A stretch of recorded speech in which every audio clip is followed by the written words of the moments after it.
Assim você me mata do coração. Deixa eu ver se o meu capacita. Daqui que eu falo. Até meia-noite. A gente vai surpreendido, né? Eu quero falar um milagre maior do que isso, né? É um milagre maior. Nós tivemos que passar por algumas provas para poder conhecer o poder de Deus. Então, muitas vezes as pessoas se lastimam, se desesperam. E Deus não está comigo, e que Deus é esse? Então, isso não existe, não. Paciência, porque quando a nossa fé é provada, porque, né, nós temos uma chance de crescer um pouco mais. Então, nessas provações, não é que Deus está castigando a gente, não é que o diabo está levando a melhor, não é nada disso. É que Deus está permitindo experiências para que a gente fale a verdade, para que a gente fale de um Deus, não de um Deus longínquo, um Deus que não se encontra, mas para que a gente aprenda, né, a clamar e buscar na hora da necessidade, que Ele é o nosso socorro bem presente na angústia. Mas da praga da lagarta, que morreram todas e que Ele conseguiu a colheita, da plantação do arroz que nós colhemos e que a enxurrada veio, mas no lugar do cereal a enxurrada passou direto, né? E não choveu, ao passo que árvores ficaram viradas, né, com as raízes para cima, casas destelhadas, a rua nessa altura que entrava um pé, então ele chegou molhado, ele chegou barreado, mas isso tudo ainda é pouco, mas vocês esqueceram do milagre maior, que é a vida do negro. Levanta, negro. Cadê o negro? Amém. Ai, quem não conhece o negro? Tem gente que ainda não sabe, né? Que é o negro, que está há poucos dias com a gente, está aí com o negro. E esse é o nosso milagre maior, e nós temos que experimentar. Às vezes é difícil a prova, mas precisamos confiar. É a vida dele. Nosso maior milagre é a vida dele, a vida do Newton. É o maior milagre que Deus operou na nossa vida. Então, se nós pregarmos que Deus faz milagres, isso é uma verdade, porque nós passamos por isso. E milagre Deus faz sem prévio aviso. O milagre pode acontecer meia-noite, às 5 da manhã, pode acontecer dirigindo carro, pode acontecer lá dentro do trem, pode acontecer no avião. Milagre não tem lugares. Não é você ficar escutando o apóstolo fulano, Beltrano, o apóstolo tal, apóstola Sol, apóstola Lua, apóstolo, não é nada disso. É na hora da tua necessidade, ou Deus está com você, ou você não tem a vitória. Então o que nós precisamos é disso, é dessa certeza, dessa firmeza, que Ele existe e que nós podemos buscá-lo na hora da nossa necessidade.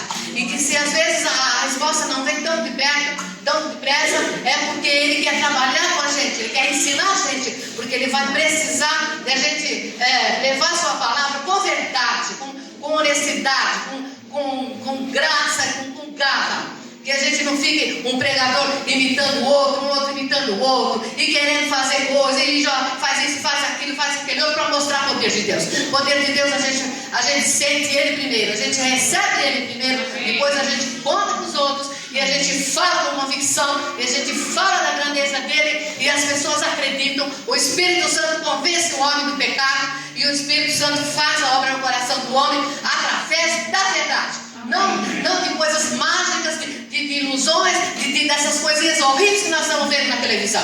Então nós queremos uma geração que crê em Deus verdadeiro, uma geração que saiba clamar, uma geração que tenha respeito, uma geração que trema do poder de Deus, que tenha temor do poder de Deus, não importando a idade, se criança, se velho, que a idade que seja, mas que seja verdadeiramente um servo de Deus.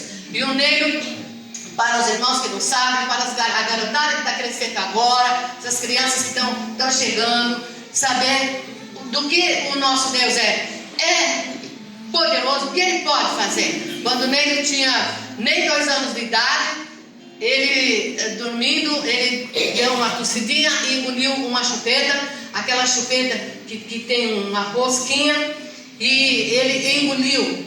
E eu já não estava em casa 4 horas da madrugada, eu e ele trabalhávamos na feira, a gente madrugava muito e tinha uma moça que vinha ficar com eles. Essa moça chegava ali pelas 8, pelas 9 e o Nito era maiorzinho e estava olhando os mais pequenos.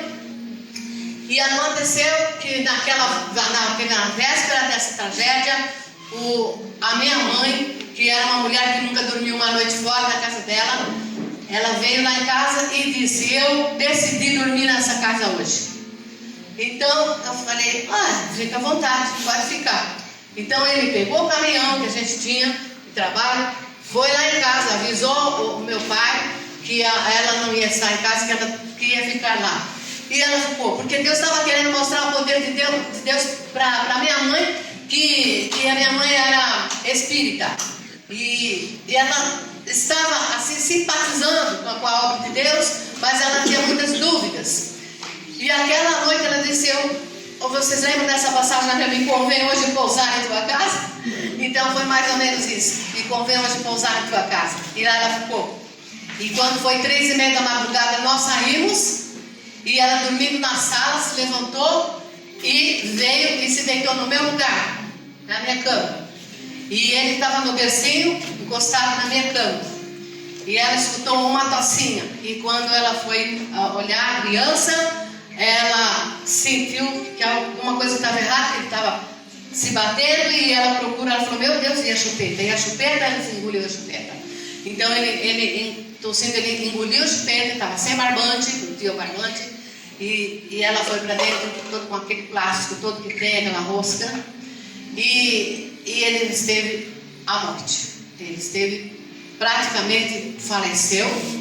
E a minha mãe ali sem telefone, sem vizinho, não sabia o que fazia, chamar, reclamar, o que ia acontecer. E ela se viu com a criança morta nos braços. Então ali ela se lembrou. Ela se lembrou do que ela estava ouvindo nas pregações. Viram, crianças? Escutem a palavra de Deus, crianças. Aprendam a palavra de Deus, porque você vai precisar ouvir. E ela tem escutado a palavra da verdade. Então não tinha nenhuma entidade ali para invocar, e ela não estava disposta a invocar entidade nenhuma, porque ela já estava ouvindo a palavra de Deus. E nessa hora ela pega a criança e assopra, e chacoalha, e vira para cá, e bate nas costas, e nada. Até que ele parou, ela falou que ele ficou todo roxo, parou e não dava mais sinal de vida, ela entrou em pânico. Então ela pega a criança, coloca no pé da cama, se ajoelha, levanta as mãos e diz: Deus dos crentes, Deus da minha filha, Deus do meu genro, manifesta a tua presença. E me faça de 2 pedidos, de 2 me faça um. Ou tire a minha vida, para que quando a minha filha chegar, enterre nós 2, ou devolve o fôlego para essa criança. E aí então Deus sempre faz o melhor. Aí ela pega a criança que está ali, que já não respirava mais, nos braços novamente, faz assim e a chupeta sai. E nós chegamos às 2 horas da tarde, às 3:30 da manhã que saímos, chegamos às 2 horas da tarde em casa, e ela nos entrega o filho vivo. Nos entrega o filho vivo. Deus dos crentes. Deus dos crentes é poderoso. Deus dos crentes é de verdade. Então essas crianças precisam escutar esses testemunhos. Essas crianças precisam crescer sabendo que não estão sós, que existe um que vê todas as coisas, e que a gente deve temer e tremer desse poder. E nós temos milagres, muitos. Deus foi trabalhando no nosso coração, foi aumentando a nossa fé, foi nos ajudando. E tanto é que nós aprendemos a ouvir a voz de Deus. Nós tivemos experiência própria. E eu sempre digo: não fique apoiado, não fique se estribando em experiências dos outros, em livros tirados da biblioteca ou comprados das bancas. Você tem que fazer seu livro. Você precisa viver experiências. Você precisa escrever a sua história, para que a sua geração saiba que na hora da necessidade dizer: Deus dos meus pais, Deus dos meus avós, Deus dos meus tataravós. Meu Deus! Enquanto eu clamei para que a tempestade saísse da nossa lavoura, porque nós devíamos tudo. Nós devíamos tudo, desde o óleo diesel que foi gasto, desde a semente, desde o adubo, desde a linha para construir a sacaria, desde as agulhas. Nós devíamos na praça e nós não podíamos sair de lá devendo, porque a gente não ia sair de lá. Era um povo que mata lá, de qualquer jeito, qualquer hora, era uma terra sem lei. E nós precisávamos da bênção. Então a chuva caiu, a chuva veio, mas onde estava a sacaria ficou seca. Isso só Deus pode fazer. Isso não é para dizer que a gente é mais do que ninguém, mas é para dizer sim, que o nosso Deus é mais do que todos os outros, os seus deuses, os que levam o nome de Deus, mas não são. Então, se tiver alguém ainda titubeando, se tiver alguém ainda dizendo, será que eu me entrego? Será que eu tenho que me batizar mesmo? Será que o Espírito Santo é de verdade? Será que hoje acabou a tua dúvida? Saiba que você está num lugar onde realmente o Senhor habita. E que nós temos que servir com alegria, servir com garra, com certeza. E dizer, se Deus não respondeu ainda, é porque Ele tem um plano maior, Ele tem um outro propósito, e a nossa ideia não pode alcançar, porque somos limitados, somos humanos, mas o poder dele é infinito, e opera infinitamente mais do que aquilo que nós pensamos e aquilo que nós pedimos. Então nós não vamos ficar contando todos os milagres aqui, né? Mas foi uma oportunidade boa para essas crianças saberem por que eles vêm à igreja. Não vem à igreja para comer o lanchinho da escola dominical, né? Não vem à igreja para dançar, não vem à igreja para agradar alguém, mas que vem na igreja porque vocês têm que ser cidadãos dos céus. Cidadãos dos céus. E os pequenos são usados por Deus para demonstrar os adultos, para chamar a atenção de adultos, para pregar o evangelho. Quando uma criança abre a boca e fala de Jesus, soa diferente, porque tem pureza, tem inocência, e as pessoas podem ver o Espírito de Deus na pessoa. Então, gente, firmeza, nada de se afrouxar, porque isso, porque aquilo outro. Não indague, não fique questionando, mas fique aproveite o tempo para dar graça, para buscar, para querer ver a glória, dizer o que será que Ele vai fazer depois disso na minha vida, que experiência nova eu vou viver. Então não fique atrás de leituras que os outros escreveram. Escreva você o seu livro, a sua vida, o seu testemunho, a glória que Deus se manifesta na tua vida, na vida da tua família, e creia em Deus. E vamos fazer desse acampamento um vale de bênção, uma alegria no Espírito, que Deus possa se agradar e derramar e dizer, hoje eu vou fazer isso com esse povo, hoje eu vou fazer para esse, hoje eu vou fazer para aquele, e que Ele possa estar se alegrando, estar na nossa presença. E nós não façamos nada que venha nos agradar a santidade dele. Deus abençoe. Amém. Nós possamos escrever o nosso próprio salmo, né? E coisas, muita experiência, muitas coisas gloriosas Deus fez, de salvação. A minha também, nós estávamos lá em Goiás, tivemos que sair daqui para aprender o que de Deus, muitas coisas. Então, vocês estão, quando alguém falar, né, nós temos que ter, você tem que ter o seu próprio testemunho, né? E quando eu caí na fossa também, e naquela época eu pesava 75 quilos, dois pedacinhos de pau me sustentou, né? Depois, quando eu caí, eu estava limpando o quintal, que a gente ia sair dali, e de repente eu afundei. Ali era a fossa e não tinha, você não via o fundo dela, era uma fossa negra, eles colocavam madeira e depois vinha terra, vinha chuva e ia apodrecendo. Eu caí, eu fiquei preso em 2 pedacinhos de pau. E tinha um pé de caju do lado. E se me explicar como saiu, eu não sei explicar, né? Um dia eu tenho pedido para Deus mostrar como é que foi, até hoje Ele me mostrou. Eu sei que eu clamei, quando eu caí, eu clamei pelo nome poderoso de Jesus. Falei, Jesus, não deu tempo de orar, não deu tempo de fazer outra coisa, né? E do que gritar o nome. Quando qualquer momento difícil, clama somente, grita por nome, pelo Jesus. Jesus, ele me sustentou ali. Eu, naquela hora, eu pedi, né, Senhor, me tira daqui, né? Eu não tenho como sair. Quando eu vi aquelas duas valetas me segurando aqui no meu braço, e me apavorei, orei, e não sei, não posso explicar como eu saí, aí eu chamei, ela pensou que fosse cobra, eu falei, não, vem cá. Peguei um pedacinho de pedra pequeno, soltei numa das varas e quebrou. Peguei um pedacinho de terrão, soltei no outro, partiu no meio. E aquilo me sustentou 75 quilos ali naquela hora. Então começou assim, os milagres, muitas coisas foram acontecendo. E foi Deus mostrando que Ele é poderoso. A gente estava na roça ali, a gente estava preocupado de alguém roubar o arroz, e o Espírito Santo mandou que a gente saísse dali. E disse, se ele não guardasse, o que adiantava a gente estar ali? E nós saímos correndo ali, até levei um susto, né? Nós tínhamos uma variante velha, a Adriana era pequena, saímos, deixamos o arroz lá. Ninguém roubou, a gente vendeu, deu melhor qualidade de arroz. Quando nós fomos no banco, eu não, um fazendeiro amigo meu, nós fomos no banco, tem muitos fazendeiros entregando carro, entregando trator, porque eles faziam um custeio, empréstimo, e não conseguiam pagar.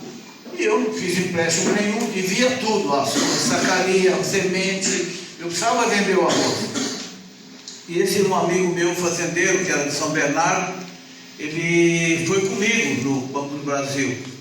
E ele levou as amostras, ele foi sábio, ele tirou as amostras e falou para o gerente, ó, as amostras estão aqui. E o arroz, sem fazer a cobertura, sem nada, deu uma melhor qualidade. Vendi o arroz, paguei tudo, né? Ainda passamos em Anápolis, dei o dízimo para um pastor que estava precisando muito. E o milagre também, um dos milagres, os irmãos, jovens, presta atenção, o que Deus pode fazer na sua vida. Nunca se preocupe no dia de manhã o que pode acontecer. Nós estávamos para vir embora para São Bernardo. Eu tinha a sacaria de arroz já limpo que eu tinha separado, tinha para um casal de cateto belo, eu até ia deixar lá, né? E um passo preto, bastante algumas coisas ali. Móveis nós não tínhamos.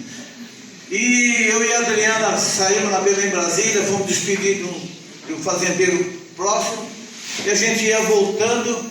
Eu não sabia como. A minha esperança é pegar um caminhoneiro desse que carregava carro, para ver se trazia alguma das coisas que eu tinha, que na variante não cabia. E de repente veio um caminhão desse baú fechado, grande, e buzinou e entrou no acostamento. Nós levamos um susto, a Adriana se assustou e parou aquele carro. Desceu um homem do tamanho do Marcelino, grandão, era um irmão da igreja. Fazia anos, muitos anos que a gente não se via. Presta atenção, o que Deus prepara na nossa vida. A nossa necessidade, Ele conhece o que você precisa. Desceu aquele homem e gritou: irmão Jair! A Adriana falou: é o irmão. Aquele irmão tinha também acontecido um fato com ele. Ele teve um acidente, ele morreu literalmente. A igreja entrou em oração, a família, e ele ressuscitou. Ele estava na coisa, e ele contou que ele tinha subido, e lá no céu ele via o pessoal ali, ele coberto lá na pista, e todo mundo ali, policiais ali, ele via tudo. E passou o dia todo, e ele ressuscitou. E esse homem vinha da Belém, Brasília, vinha de Belém, tinha levado uma carga, vinha com o caminhão vazio, gritou: aí, tá. Ele me deu um abraço, coloquei ele dentro do caminhão, fomos até em casa, nós comemos, né? Ele falou: põe tudo dentro do caminhão, variante, essas coisas, vamos jogar tudo dentro, vamos embora. Como é que esse homem, irmãos, aquela hora, 2 minutos, 5 minutos eu já não via ele. Naquele instante, naquele momento, naquela hora certa, aquele homem passa com o caminhão vazio, vindo de Belém, Brasil. Pegou, a Elisa, está aí, cadê a Elisa? Ele não deixou na sua casa a sacaria de arroz? As caixas de Passo Preto, o que mais? Os porquinhos lá. Hein? Os porquinhos você trouxe. Cateto. O catete. Casa da Elisa. Bom, mas graças a Deus que a Elisa está aí. Elisa, a gente não pôde vir com o caminhão. Eu não pude vir com o caminhão. Eu tinha prometido o dízimo lá em Anápolis. Senão eu jogava a variante dentro do caminhão, a gente vinha tudo dentro do caminhão. É um caminhão grande, né? Tinha acomodação para mim, para ela, para Adri, tudo. Mas eu tinha um compromisso, irmão. Olha o compromisso. Deus olha a honestidade, o compromisso. Quando eu fui para Goiás, eu tinha falado para esse pastor que na volta eu deixaria um dízimo para ele precisava. Eu deixei de pôr meu carro dentro do caminhão para vir de Variante, de lá, que em Goiás são 1.200 quilômetros, para assumir pagar o que eu tinha prometido para o pastor. Ele veio de caminhão, eu pedi, ele foi, você lembra dele, né? Então, ele deixou na casa da Elisa tudo isso. Entendeu, irmãos? Então, essas coisas, milagre acontece. Essas experiências têm que ser na sua vida, né? Tenha essa esperança. Você tem que contar a sua própria experiência. E eu estava lendo aqui, no Salmo 145, que diz aqui assim, esse é um texto que diz assim: pense em escrever um salmo ao Senhor. O que você colocaria nele? De que modo você o honraria por aquilo que ele tem feito em sua vida? O que você gostaria que as próximas gerações, seus parentes, seus filhos, seus netos, bisnetos, soubessem sobre o seu relacionamento com Deus? Esse é o nosso relacionamento com Deus. Eu posso deixar um salmo para meus filhos, netos, bisnetos, noras, genros. O nosso salmo nós podemos deixar no passado o que nossa convivência, a nossa dedicação com Deus, com as coisas de Deus. Quando você prometer alguma coisa, cumpra. Não faça voto de tolo, fazer um voto e não cumprir. Deus não se agrada disso. Eu podia entrar com o meu carro, vir tranquilo no caminhão, né? Batendo papo, conversando com ele. Era um irmão que a gente tinha muito carinho pelo outro, mas fazia muitos anos que a gente não se via. Mas não, nós nos lembramos que nós tínhamos que passar em Anápolis. Era quase 500 quilômetros de lá até Anápolis. Mas eu tinha um compromisso. Então, jovem, aprenda. A honestidade, o caráter vale muito diante de Deus. Viu? E muitas outras coisas que a gente podia contar aqui. Mas vamos ficar por aqui, né? Tem também um dia que ela falou para mim assim: olha, acabou tudo. A lata de arroz, feijão, não tem nem um grão mais de arroz e feijão. Eu estava desempregado. Eu estava sem nada. Eu não tinha dinheiro para pegar um ônibus. Mas eu tinha plantado há muitos anos antes uma pessoa que tinha muito carinho por mim e confiança em mim.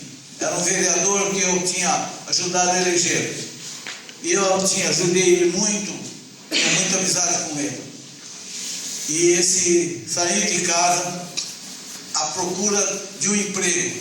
Quando eu vou lá, falo com o Álvaro, você vai ter que me arrumar alguma coisa agora, né? Eu tinha vergonha de falar que não tinha nada em casa. Eu tinha vergonha de falar que tinha dinheiro. Encontrei com um amigo também que fazia muitos anos que eu conhecia ele, quando eu jogava, ainda era solteiro, que eu jogava no Esporte de São Bernardo, encontrei com ele, não esqueço o nome dele até hoje, eu sou bicho esquecido, chama Gaspar. Ele encontrou, ele sabia que eu tinha comido. Ô, rapaz, foi bom te encontrar. Falei, tudo bem, Gaspar? Rapaz, eu tenho um negócio para você. Olha, tem um mercado ali na Vila São José, o japonês precisa vender urgente esse mercado, que ele tem que ir embora para o Japão. E ele está dando de graça, é para você, é a sua cara aquele mercado. E eu, irmãos, para encurtar a conversa, falei, então faz o seguinte, me dá o telefone, e aí eu te ligo, qualquer coisa eu te ligo. Eu não falei para ele, irmão, que eu não tinha, naquele tempo, eu acho que era 50 centavos o ônibus, não sei, tantos anos, né? E eu tinha vergonha de falar para ele. Eu falei, eu te ligo para você. E ele falou, olha, você precisa é muito bom. Eu falei, tá bom. Aí cheguei, fui lá com o Álvaro, entrei no gabinete do Álvaro, podia ter liberdade. O Álvaro falou, e aí, arrumou algum negócio? Eu falei, que negócio, Álvaro? Não quero saber de negócio, eu quero outra coisa, né? Por que você não quer negócio? Eu falei, não quero. Gaspar, encontrei com o Gaspar. Gaspar veio me oferecer o mercado. E quanto é esse mercado? Irmãos, é coisa de 500 mil, não sei se era, naquela hora, na época era Cruzeiro. Era cruzado, era, não sei o que era. Acho que era Cruzeiro. É? Cruzeiro é cruzado. Cruzado, bom, não sei o que era. Eu sei que era 500 mil, uma coisa assim. Ele abre a gaveta, tira o talão de cheque, preenche, vai lá comprar. Eu falei, você tá louco, cara, eu vou fazer isso? Não é nem, pelo amor de Deus, nem de jeito nenhum. Ele tinha um jipão quadrado, pegou a chave do jipe, falou, tá aqui, o jipe está cheio de gasolina, vai lá, vai fechar o negócio. Eu falei, mas nem, não quero fazer. Me falou um palavrão, me xingou, pegou o cheque, me enfiou. Eu falei, eu vou lá, vou falar com a Deus, eu sei que ela não vai querer, né? Ela não vai ser louca. Se eu não quero, ela também não vai querer, né? Ela não vai querer esse negócio. Aí eu cheguei para ela e falei, ó, tem aqui um cheque. E isso aqui, você quer topar, né? E ela, aí você entrou dentro do jipe, vamos lá. Falei, eu não acredito, meu. Ela entrou dentro do jipe. Aí chegamos lá, fomos fechar o negócio, vai daqui, vai dali, né? Barriga cantava de fome, sem comer nada, e ali a hora passando. O homem mostrou, conclusão, deu a hora de fechar. Aí ficamos conversando, fechou e me deu a chave, que eu já tinha passado, né? No computador, já tinha me dado, me deu a chave na mão. Falou, amanhã cedo vem para te mostrar a freguesia, mas fica com a chave, o mercado é seu. Aí, vai, não ia, embora, não ia, nós fizemos, quando fomos embora, deu uma volta, abrimos o mercado e fizemos a nossa despesa. De manhã, irmãos, de manhã não tinha um grão de arroz, um grão de feijão. Isso Deus faz na minha vida, na sua vida. E nós não somos melhor do que ninguém. E à noite nós tínhamos não tinha arroz, um grão de arroz, nem de feijão. À noite nós tínhamos um mercado. Compramos não, pegamos as coisas lá, até o supérfluo nós pegamos, né? Peguei doce, aí eu peguei. Doce pouco, aí peguei. As crianças se esbaldaram lá, né? As crianças queriam. E fiz uma coisa, uma prateleira lotada de vela preta, vermelha, azul, aquilo. Primeira coisa que nós tiramos, antes de ir embora, tiramos um fiambre na caixa e levamos embora, jogamos fora, queimamos. As imagens. É? As imagens, tinha as imagens também, arrancamos tudo. Deus fazia isso e muito mais. Não, se eu for falar outras coisas que Deus fez, eu vou ficar aqui até amanhã. Mas fez muitas outras coisas na nossa vida, né? E aqui nós estamos nessa família maravilhosa que Deus também nos abençoou, né? São vocês. E cada dia, cada momento, cada dia nós somos surpreendidos pelas coisas, por tudo que Deus tem realizado na nossa vida.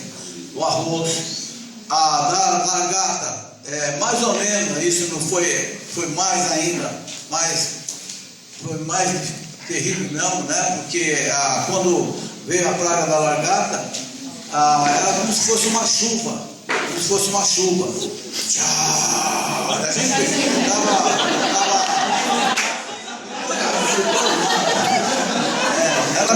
desceu a chuva, nós levantamos, eu e o funcionário levantamos assustados, pensando no calor dele, no sol daquele, Goiás. Quando nós chegamos lá, é uma coisa, irmão, contar, não dá para entender o que é feio, ver as folhas do milho caindo, naquela quantidade, forrando o chão das folhas do milho, as bonecas, as bonecas são as espigas que vão crescendo, e a gente ficou apavorado, né? E ele queria que chamasse a benzedeira na cidade. A benzedeira, vai lá, chama, vamos lá, dá o carro, falou para mim, dá a chave do carro que eu vou lá buscar a benzedeira. Daqui, enquanto eu estiver aqui, honra a Deus, irmãos, honra a Deus. Honra a Deus. Era novo, viu? Era novo no Evangelho. Não era velho, não. Era novinho no Evangelho. Mas eu honrei o nosso Deus. Eu falei, de jeito nenhum. Enquanto eu estiver aqui, nem benzedeira, nem feiticeiro, ninguém entra aqui. Embora o dono era espírita, era aquele espírita lá. Mas eu falei, enquanto eu estiver aqui, não. Aí eles saíram. Tinha uma represa, quando eles chegaram lá, eu caí de joelho no chão, com poucas palavras, né? Foi bonita a oração do irmão, mas foi em poucas palavras, eu não sabia orar, mas, assim, uma oração eloquente, que convencesse, né? Deus, não precisa. Caí de joelho e falei, Senhor, tem misericórdia, faça com que essa praga caia por terra agora, em nome de Jesus, praga maldita, caia por terra. Cessou o barulho.